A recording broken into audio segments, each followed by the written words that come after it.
കേരളം ബിജെപിക്ക് അവസരം നൽകും. ജനങ്ങൾ ബിജെപിയിൽ വിശ്വാസം അർപ്പിച്ചുവെന്നും പ്രധാനമന്ത്രി. ഈ ക്രിസ്മസിന് എന്ത് ഗിഫ്റ്റ് ചെയ്യും? മൈജിയിലുണ്ടല്ലോ എല്ലാം. Home appliances, kitchen appliances, small appliances, glass and crockery, digital gadgets, digital accessories, കൂടുതൽ ഓഫറുകൾ, കുറഞ്ഞ EMI. നേരെ മൈജിയിലേക്ക് പോയ പോരെ. നിയമസഭാ തെരഞ്ഞെടുപ്പിൽ കേരളത്തിൽ വോട്ടർമാർ ബിജെപിക്ക് അവസരം നൽകുമെന്ന് പ്രധാനമന്ത്രി നരേന്ദ്രമോദി വ്യക്തമാക്കി. ബിജെപിയുടെ 12ാമത് പ്രസിഡന്റായി നിതിൻ നബീൻ ചുമതലയേൽക്കുന്ന ചടങ്ങിൽ പങ്കെടുക്കവെയാണ് പ്രധാനമന്ത്രി കേരളത്തിലെ വോട്ടർമാരെ കുറിച്ച് പരാമർശിച്ചത്. തിരുവനന്തപുരം കോർപ്പറേഷനിൽ 45 വർഷം നീണ്ട ഇടതുഭരണം അവസാനിപ്പിക്കാൻ ബിജെപിക്ക് കഴിഞ്ഞത് ഇതിന് മുന്നോടിയായിട്ടാണെന്ന് മോദി വ്യക്തമാക്കി.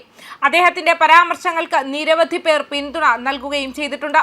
കേരളം ഇടത് വലത് ഭരണത്തിൽ നിന്നും മാറി ചിന്തിച്ചു തുടങ്ങിയിരിക്കുന്നു, മാറ്റത്തിനായി ആഗ്രഹിക്കുന്നുവെന്നും പറയുന്നുണ്ട്.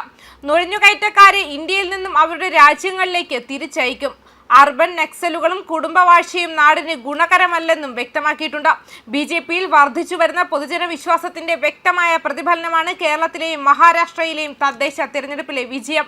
ഈ വർഷം നടക്കാനിരിക്കുന്ന നിയമസഭാ തെരഞ്ഞെടുപ്പിൽ കേരളത്തിലെ ജനങ്ങൾ തീർച്ചയായും ബിജെപിക്ക് അവസരം നൽകും. മഹാരാഷ്ട്രയിലെ തദ്ദേശ സ്വയംഭരണ സ്ഥാപനങ്ങളിൽ ബിജെപി 1-ാം നമ്പർ പാർട്ടിയായി ഉയർന്നു വന്നിട്ടുണ്ട്. കേരളത്തിൽ ബിജെപിക്ക് ഇപ്പോൾ 100ഓളം കൗൺസിലർമാരുണ്ട്.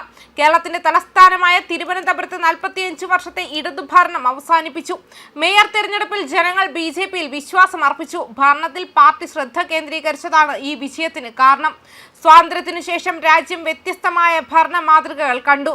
കോൺഗ്രസിന്റെ രാജവംശം രാഷ്ട്രീയ മാതൃക, ഇടതുപക്ഷ മാതൃക, പ്രാദേശിക പാർട്ടികളുടെ മാതൃക, അസ്ഥിരമായ സർക്കാരുകളുടെ യുഗം. എന്നാൽ ഇന്ന് രാജ്യം ബിജെപിയുടെ സ്ഥിരതയാർന്ന ഭരണത്തിന് സാക്ഷ്യം വഹിക്കുന്നു. അധികാരത്തെ ആനന്ദത്തിനുള്ള ഒരു മാർഗമായല്ല, മറിച്ച് സേവനത്തിനുള്ള ഒരു മാധ്യമമാക്കി ഞങ്ങൾ മാറ്റിയിരിക്കുന്നു. രാജ്യത്തിന് മുന്നിലുള്ള വളരെ പ്രധാനപ്പെട്ട വെല്ലുവിളി നുഴഞ്ഞുകയറ്റക്കാരുടേതാണ്. ലോകത്ത് ആരും അവരുടെ രാജ്യത്ത് നുഴഞ്ഞുകയറ്റക്കാരെ സ്വീകരിക്കുന്നില്ല.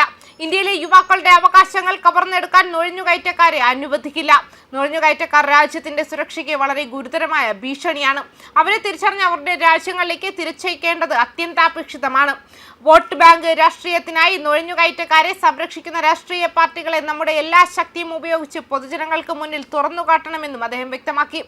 നഗരം നക്സലിസം വളർന്നു വരുന്ന മറ്റൊരു വെല്ലുവിളിയാണെന്നും മുന്നറിയിപ്പ് നൽകിയിട്ടുമുണ്ട്. അതിന്റെ സ്വാധീനം അന്താരാഷ്ട്ര തലത്തിൽ വ്യാപിക്കുകയാണെന്നും മുന്നറിയിപ്പ് നൽകി. മറ്റൊരു പ്രധാന വെല്ലുവിളി നഗര നക്സലിസമാണ്. നഗര നക്സലിസത്തിന്റെ വ്യാപ്തി അന്താരാഷ്ട്ര തലത്തിലേക്ക് മാറുകയാണ്.